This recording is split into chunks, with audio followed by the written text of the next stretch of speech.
Graça e paz, queridos. Graça e paz, povo de Deus. Muita alegria, a gente está preparando aqui esse vídeo para compartilhar com vocês. Para nós cristãos, um domingo muito especial, domingo de Páscoa, domingo da ressurreição, domingo que marca a história do cristianismo de uma maneira diferenciada de qualquer outra expressão religiosa, porque assim como Paulo escreveu na carta aos Coríntios, se a ressurreição não existisse, não fosse real, seria vã a nossa fé, a nossa pregação, a nossa crença. E louvado seja Deus, porque nós celebramos um Deus que é vivo. Quero convidá-los nesse momento para que a gente tenha esse momento de crescimento, de aprendizado, de estudo da palavra do Senhor, um tempo de edificação das nossas vidas, um tempo em que a gente abre nosso coração para ouvir, para estudar, para meditar, querendo, desejando ardentemente que o Senhor fale aos nossos corações. Imbuído nesse espírito, eu preparo esse vídeo e eu te convido, vem com a gente, vem comigo, vamos compartilhar um pouco da palavra do Senhor, vamos aprender um pouco, vamos buscar a vontade de Deus revelada nas Escrituras. Como comentei aqui, um dia muito especial, de muita significância, o domingo da ressurreição. E eu quero compartilhar com você que está me ouvindo, com você da classe de homens, com você que é de outra classe, mas que vai ouvir, vai ver, vai participar desse estudo, acerca da Páscoa. Nós vamos compartilhar, mas não vamos começar falando da ressurreição, da Páscoa cristã, mas sim da Páscoa judaica, da Páscoa dos hebreus, ou seja, nós queremos hoje compartilhar com vocês a primeira Páscoa. Como é que foi a primeira Páscoa? Em que contexto ela se deu? Que elementos existiam ali? O que estava acontecendo naquele momento da história? Para, a partir daí, olharmos para a nova significância que ela alcançou em Jesus Cristo. E uma vez feito tudo isso, a gente vai poder trazer algumas reflexões. Que vida nova, que ressurreição é essa que Jesus Cristo experimentou e que nós cristãos buscamos experimentar em Cristo? Que vida nova é essa? Eu convido você a mergulhar nesse estudo em nome de Jesus. Se você ainda não pegou, pega a tua Bíblia, pega um papel, pega uma caneta, pega alguma forma aí de fazer uma anotação, para a gente juntos poder pesquisar, ler e buscar aí a aplicação da palavra de Deus nas nossas vidas. Antes disso, eu quero convidar você a ter um momento de oração. Feche teus olhos, vamos falar com Deus. Pai de amor, Deus querido, quero te agradecer, ó Deus, por esse tempo, por esse momento, por esse canal, Deus, de instrução na vida da tua igreja, Pai. Pai querido, muito obrigado, Deus, porque em meio a tantos desafios, o Senhor tem nos sustentado, o Senhor tem sustentado cada um de nós. Pai querido, que não seja diferente, Pai, com aqueles que estão assistindo esse vídeo nesse tempo, nessa manhã, nessa tarde. Ó Pai, que seja também um tempo de sustento para a vida espiritual desses teus filhos. Pai querido, mas nós te pedimos, nos socorre também, Senhor Deus, nas outras áreas das nossas vidas, Pai.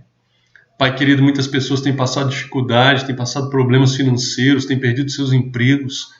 Deus, é um tempo de profunda angústia, Deus. E nós, Pai, buscamos refrigério na Tua palavra, buscamos refrigério no Teu agir, no Teu mover. Pai querido, nós cremos, ó Deus, que o nosso caminhar deve ser um caminhar sobrenatural, deve ser um caminhar que olha para as coisas que se não veem, para as coisas que não são naturais, Deus. Pai, firmados na Tua palavra, a gente é desafiado a fazer isso. Pai, nos ajude. Pai querido, colocamos diante do Senhor o nosso país, o mundo, mas de uma forma muito especial o nosso país, nosso estado, a nossa cidade, aqueles que dirigem o seu povo, Deus, que governam politicamente o seu povo, Deus. Ajude-os, Pai, a terem consciência do papel que eles têm enquanto líderes políticos do povo, Deus. Pai querido, que eles tenham um coração voltado para fazer aquilo que é necessário para preservar as vidas, Pai. Pai querido, eu coloco diante do Senhor tudo isso que está acontecendo. Te peço, Pai, em nome de Jesus, que a Tua palavra encontre morada no coração daqueles que estão me ouvindo, para que nós, ó Deus, ao termo desse estudo, Pai, possamos sair edificados pela Tua palavra, alimentados pela Tua palavra, crendo, Deus, na ressurreição que Tu tens para nós, na libertação que Tu tens para nós, Deus. Muito obrigado, Deus, por esse tempo. Em nome de Jesus. Amém. Amém. Queridos, abra a tua Bíblia aí no livro de Êxodo, capítulo 12. A gente vai ler os 14 primeiros versículos falando da instituição da Páscoa. Abra a tua Bíblia aí. Vou fazer a leitura na Nova Almeida Atualizada. Uma Bíblia, uma versão mais nova, mais recente. Está num texto bem tranquilo para compreender. Diz assim o texto de Êxodo, capítulo 12, a partir do versículo de número 1. O Senhor disse a Moisés e a Arão na terra do Egito: Este mês será para vocês o principal dos meses. Será o primeiro mês do ano. Falem a toda a congregação de Israel, dizendo: No dia 10 deste mês, cada um tomará para si um cordeiro, segundo a casa dos pais, um cordeiro para cada família. Mas se a família for pequena para um cordeiro, então o chefe da família convidará o seu vizinho mais próximo, conforme o número de pessoas, conforme o que cada um puder comer. Por aí vocês calcularão quantos são os necessários para o cordeiro. O cordeiro será sem defeito, macho de 1 ano, podendo também ser um cabrito. Vocês guardarão o cordeiro até o 14º dia deste mês, e todo o ajuntamento da congregação de Israel o matará no crepúsculo da tarde. Pegarão um pouco de sangue e o passarão nas 2 ombreiras e na viga superior da porta, nas casas em que o comerem. Naquela noite comerão a carne assada no fogo, com pães sem fermento e ervas amargas. Não comam do animal nada cru, nem cozido em água, porém assado ao fogo, cabeças, pernas, as vísceras. Não deixem nada do cordeiro até pela manhã. O que, porém, ficar até pela manhã, queimem. É assim que vocês devem comê-lo, já prontos para viajar, com as sandálias nos pés e o cajado na mão. Comam depressa. É a Páscoa do Senhor. Porque naquela noite passarei pela terra do Egito e matarei na terra do Egito todos os primogênitos, tanto das pessoas como dos animais, e executarei juízo sobre todos os deuses do Egito. Eu sou o Senhor. O sangue será um sinal para indicar as casas em que vocês se encontram. Quando eu vir o sangue, passarei por vocês, e não haverá entre vocês praga destruidora, quando eu ferir a terra do Egito. Este dia lhes será por memorial, e vocês o celebrarão como festa ao Senhor. De geração em geração vocês celebrarão este dia por estatuto perpétuo, é o que diz o texto que nós lemos. Amém? Eu quero compartilhar isso tudo com vocês a partir da contextualização histórica, para depois falar dos elementos que compõem aí essa Páscoa dos hebreus, e a partir daí falar do significado, do memorial e desse redimensionamento, ou melhor, dessa ressignificância a partir de Jesus Cristo. O texto que nós lemos está dentro de um contexto que, para nós, cristãos, muito conhecido, né? Os hebreus estão vivendo um tempo de escravidão que durou 430 anos. Rapaz, nós estamos numa quarentena, né? Eu estava fazendo os cálculos aqui em casa, quarta semana, no meu caso, a quarta semana, só eu, aqui em casa, somente eu saí, e só para ir ao supermercado. 4 semanas, dentro de casa. É algo assim que a gente já sente uma dificuldade tremenda. Agora, você imagina, 430 anos sem liberdade, sendo escravo, não sendo senhor da sua própria vida. Os hebreus viveram uma escravidão de 430 anos, até que num determinado momento Deus levanta um homem chamado Moisés, seu irmão Arão, para conduzir o povo a uma nova terra, uma terra que Deus prometeu a eles. Mas tem um problema, tem um problemão. Os senhores desse povo escravizado não vão deixar isso barato. Faraó não vai deixar isso barato. Então Deus dá uma série de ordenanças a Moisés para alertar Faraó acerca do que Deus quer fazer, da libertação que Deus quer trazer. E aí Moisés vai vai anunciar para Faraó que Deus vai libertar o povo dele, que é para Faraó deixar o povo dele partir. E olha só qual o sentimento de Faraó ao ouvir essas coisas. Nós lemos Êxodo 12. Agora eu vou te convidar para ir em Êxodo 7, versículo 13. Moisés, Arão, fizeram como o Senhor lhes disse. Foram lá e anunciaram ao Faraó: precisa deixar o povo embora. Chega de escravidão. Ao sentimento que Faraó demonstrou ter. Êxodo 7, versículo 13. No entanto, o coração de Faraó se endureceu e não os ouviu, como o Senhor tinha dito. O coração de Faraó se endureceu, em outras palavras, liberdade para eles, nem pensar. E aí, o posicionamento de Deus é muito claro. Deus vai fazer cumprir os desígnios que Ele tem para o povo dele. Amém? Eu creio nisso. A palavra nos revela isso.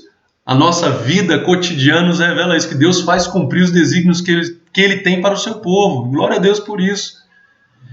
Mas Deus é um Deus de infinita misericórdia. E para mostrar quem Ele era, para se revelar àquele povo que não o conhecia, Ele vai dando alertas. Esses alertas vêm através de pragas, que vão destronando os deuses que os egípcios cultuavam. Mas a resposta dos egípcios é negativa.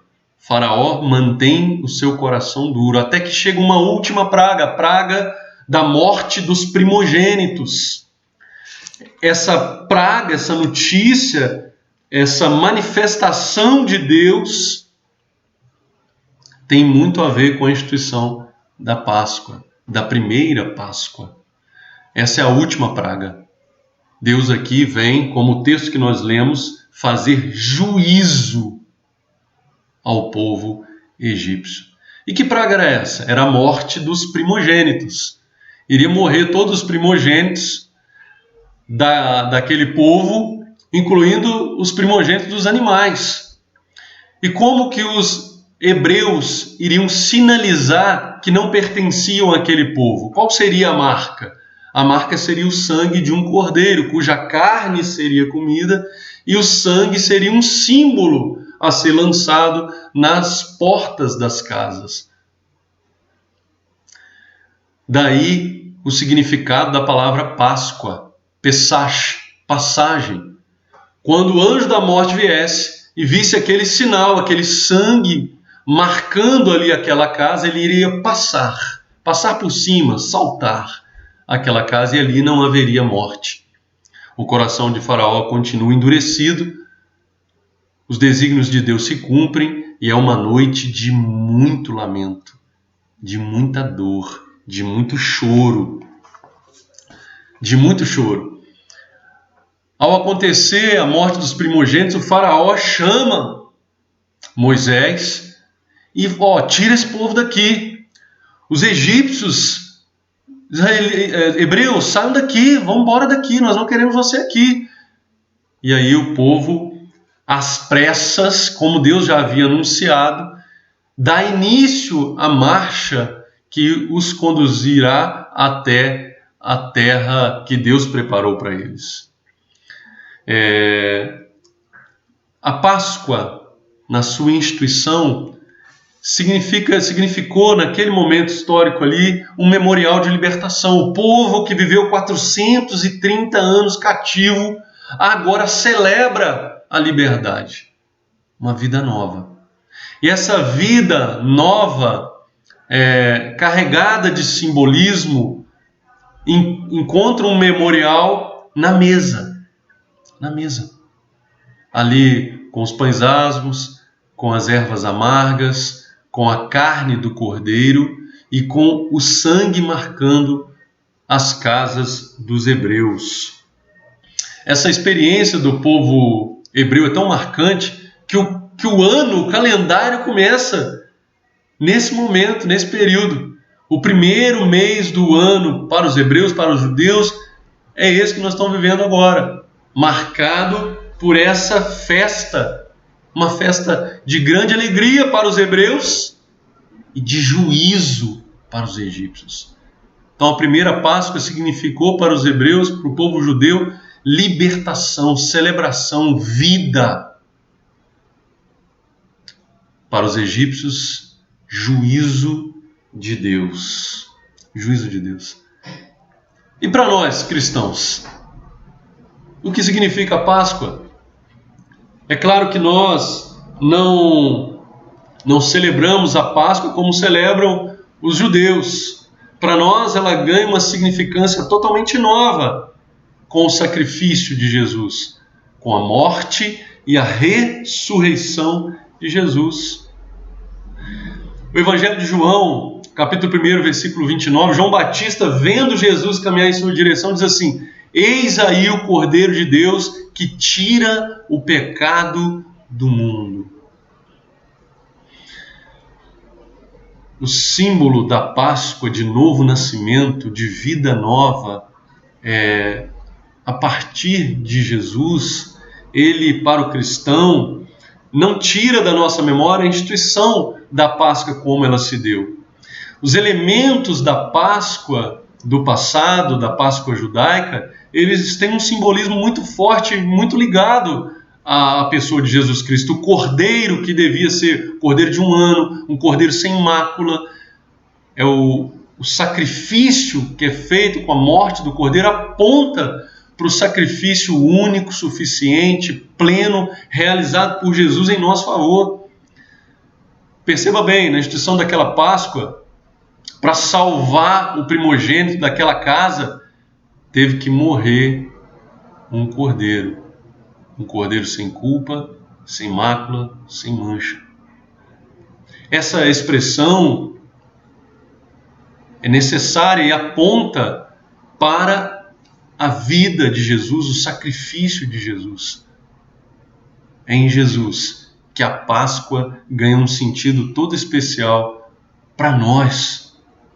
Celebrar, rememorar a Páscoa judaica é excelente, é muito bom, porque a gente percebe que desde a antiguidade, assim como diz a palavra, desde a antiguidade, é um Deus que cuida de nós, que trabalha por nós, um Deus que zela pelo seu povo.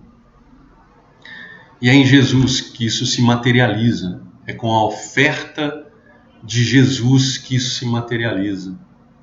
Páscoa significa para nós cristãos renascimento, ressurreição. Significa vida nova, significa vida afastada, longe do pecado.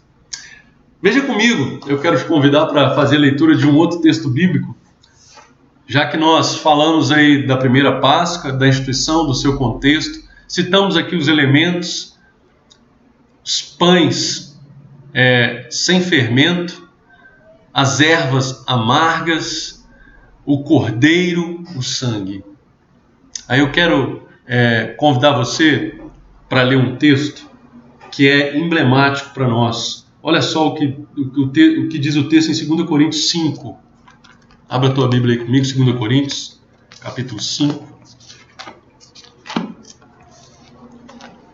2 Coríntios, capítulo 5, nós vamos ler os versos 17 até o verso de número 21. 2 Coríntios 5, do 17 ao 21, diz assim, 2 Coríntios, deixa eu abrir aqui na primeira. 2 Coríntios 5, do 17 ao 21, diz assim o texto. E assim, se alguém está em Cristo, é nova criatura. As coisas antigas já passaram, eis que se fizeram novas. Ora, tudo isso provém de Deus, que nos reconciliou consigo mesmo por meio de Cristo, e nos deu o ministério da reconciliação, a saber, que Deus estava em Cristo reconciliando consigo o mundo, não levando em conta os pecados dos seres humanos e nos confiando a palavra da reconciliação. Portanto, somos embaixadores em nome de Cristo, como se Deus exortasse por meio de nós. Em nome de Cristo, pois, pedimos que vocês se reconciliem com Deus. Aquele que não conheceu o pecado, Deus o fez pecado por nós, para que nele fôssemos feitos justiça de Deus. Lembra desse elemento da Páscoa judaica, do cordeiro? O cordeiro tinha alguma responsabilidade, alguma culpa com relação naquela história? Por que o cordeiro tinha que morrer? Porque ele apontava para Jesus. Olha só, o texto é muito emblemático. Aquele que não conheceu o pecado, Deus o fez pecado por nós, para que nele fôssemos feitos justiça de Deus. O cordeiro tinha que ser sem mácula, sem mancha, sem defeito, assim como Jesus o foi e se ofertou em favor de nós. Louvado seja Deus por isso. Os outros elementos, os pães asos, os pães sem fermento. Quantas vezes no Novo Testamento Jesus faz a ligação entre o fermento com aquilo que azeda, aquilo que estraga, o fermento dos fariseus. Pães asmos, pães sem fermento, era o pão que está cozido ali, não dá tempo, na pressa da libertação não dá tempo. Não dá tempo de esperar fermentar, não dá tempo, uma pega e leva do jeito que está. Simboliza um povo que está sempre à disposição, está sempre desperto, de prontidão. As ervas amargas eram para lembrar o sofrimento que aquele povo teve nesses 430 anos de escravidão. Quando a gente pensa na vida do cristão, quantas vezes a gente também passa por momentos de sofrimento, de aflição, de amargor, de privação. O próprio Jesus falou: no mundo tereis aflição, mas tem de bom ânimo.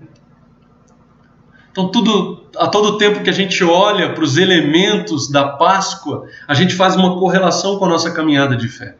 A caminhada de fé do cristão é uma caminhada de fé vitoriosa, mas isso não quer dizer que a gente não passe por problemas, por lutas, por desafios. Os elementos da Páscoa judaica, da Páscoa dos hebreus, são muito fortes e cada um deles é capaz de apontar também para a caminhada do cristão.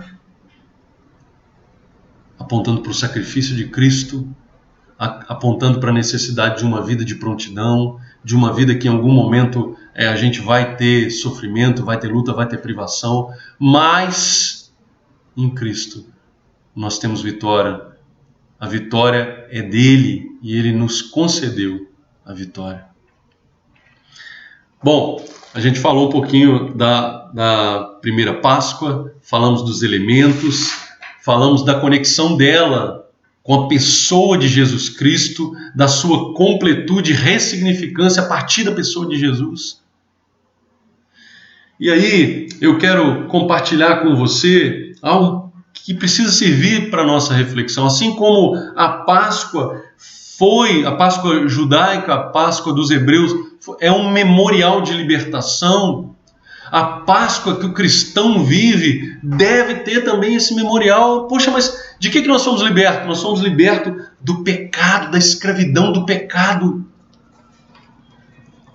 A morte e ressurreição de Cristo Jesus nos tirou do império das trevas e nos levou para o reino da sua maravilhosa luz. Nós celebramos a vida plena. Nós celebramos uma nova vida. Assim como o texto que nós lemos, as coisas antigas já ficaram para trás, eis que tudo se fez novo. Você já parou para pensar nisso aí, enquanto você celebra a Páscoa cristã? Que nova vida é essa? Se não vivermos em novidade de vida, vai ser só mais um cerimonial. Agora com outros elementos. Com o pão, com o suco de uva e outros elementos que foram agregados com o passar do tempo. Mas se nós compreendermos que é uma vida nova, uma oportunidade de viver de forma diferente, irmãos, a ressurreição não traz de volta aquela vida do passado, aquela vida do pecado, aquela vida de tristeza. É uma nova vida. São novos relacionamentos, a começar no nosso relacionamento para com Deus. É um relacionamento novo. A palavra de Deus diz que Jesus não nos chamaria mais de servos, mas de amigos. A Bíblia nos permite chamar Deus de paizinho, de Abba, Pai. A morte de Jesus tem como consequência imediata o rasgar do véu, o fim da separação. Alguém pagou o preço, e esse preço foi Jesus, para que eu e você tivéssemos a oportunidade de viver uma vida nova. Não é aquela vida do passado mais. É uma vida nova. E a começar no nosso relacionamento com Deus, que é diferente. É um relacionamento diferente, é um relacionamento verdadeiro. É um relacionamento onde os rituais ficam em segundo plano. Onde a transparência, a verdade, a entrega pesam mais. Como anda o seu relacionamento com Deus nessa vida nova, nessa ressurreição que Cristo oferece para nós? Mas essa vida nova, ela não se esgota no meu relacionamento para com Deus. Ela também vai habitar no meu relacionamento com o meu próximo. Como é que era a minha vida anterior com relação ao meu próximo? Eu dizia, como diz o mundo, cada um por si, Deus por todos? Ou o meu relacionamento com o próximo é diferente? Eu consigo olhar para ele e sentir a dor dele. Eu consigo olhar para ele, sorrir com ele, sentir a alegria dele. É preciso, irmãos, ter em mente que quando Jesus é questionado sobre o maior dos mandamentos, ele responde assim, amarás o Senhor teu Deus de todo o coração, de toda a tua alma. O outro, semelhante a este amará o teu próximo como a ti mesmo. Desses dois mandamentos dependem a lei e os profetas.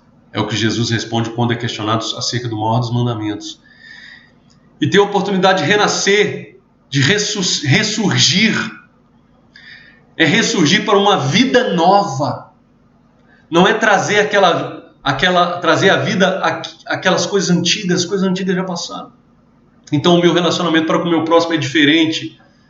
Ele é um relacionamento pautado no relacionamento com Cristo. Cristo nos chama a mim e a você a servir. Temos servido verdadeiramente? Qual tem sido a disposição do nosso coração nessa Páscoa? Temos nos resguardado ou temos nos ofertado para o nosso próximo?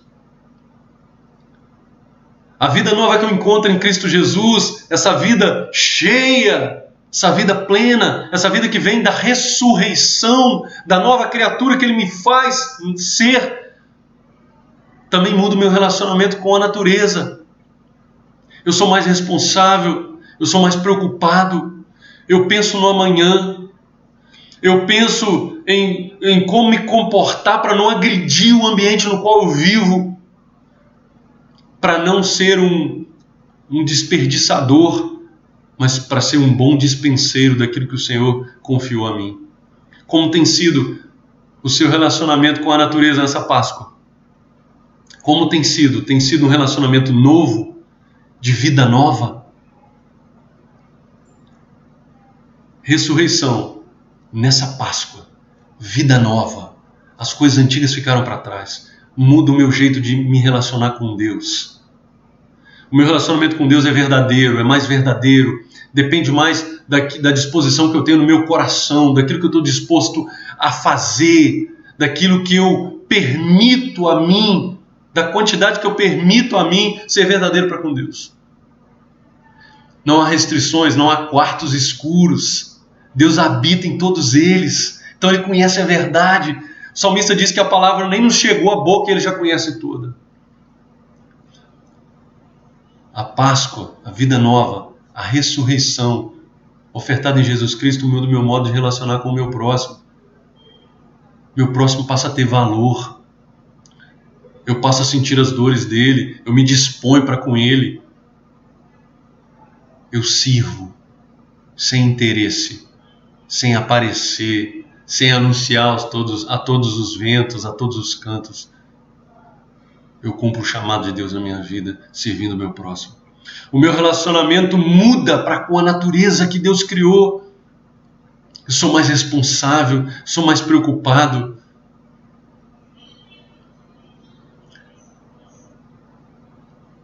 Vivemos um tempo em que a banalização da vida é algo muito comum.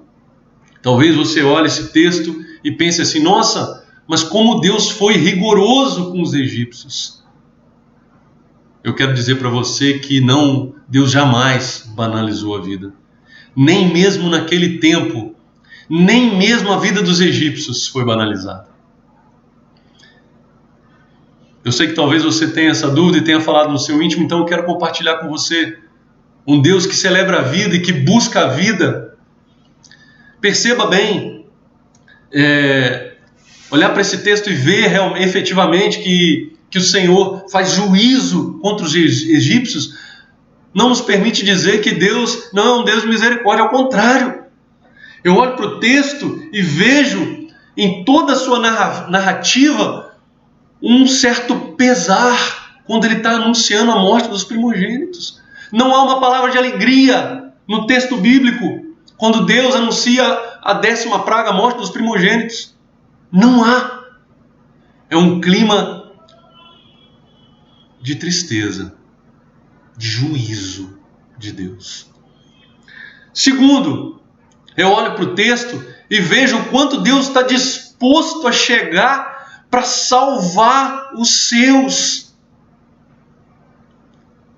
Essa é a 10ª praga, não é a primeira. Deus anunciou o juízo dele em 9 vezes anteriores, de nove formas diferentes, até que não houve outra forma. Para os juristas de plantão, é a última ratio. São as últimas razões. Não tem mais o que ser feito. Mas é preciso fazer. É preciso fazer. E por fim, eu insisto com você. O coração do faraó permaneceu endurecido. Êxodo 7, versículo 13. Então, antes de nós pensarmos que a mão de Deus é pesada demais, eu digo para você que a mão de Deus é misericordiosa.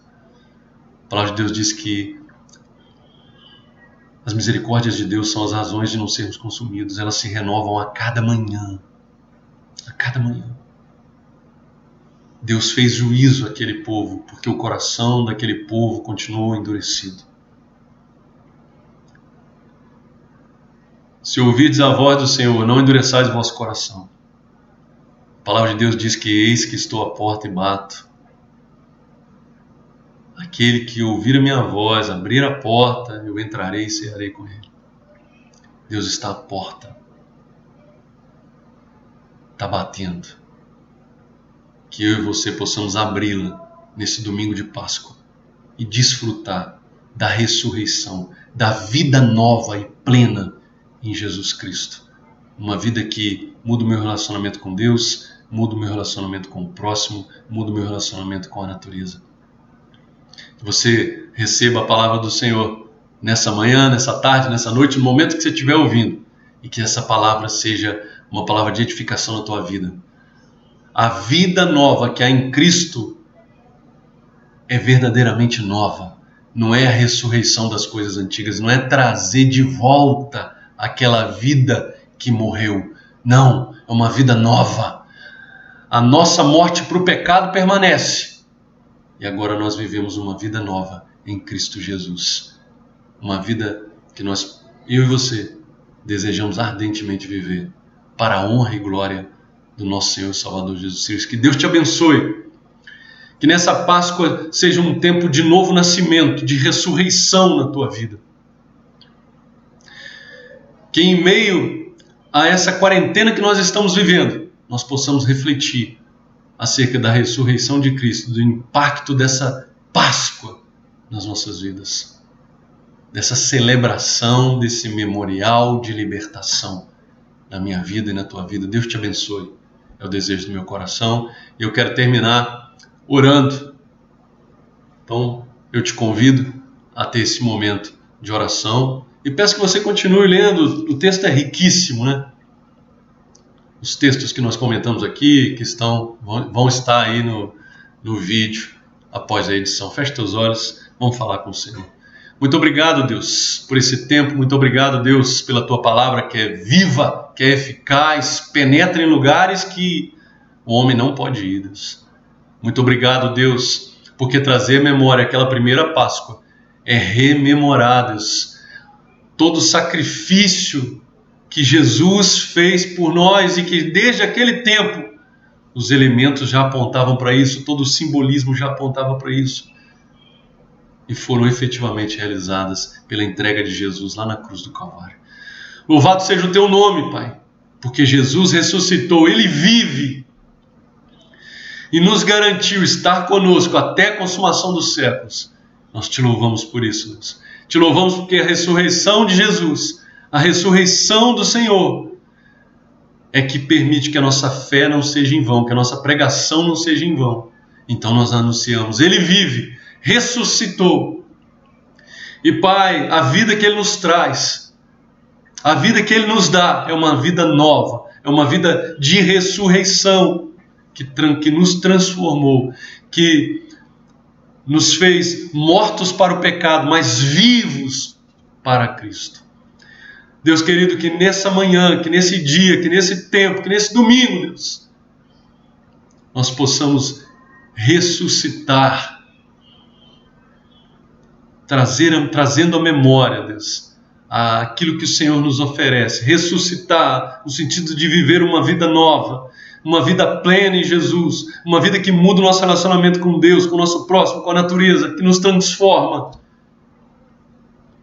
Em nome de Jesus, nos ajude, Deus. Nós oramos te agradecendo. Amém.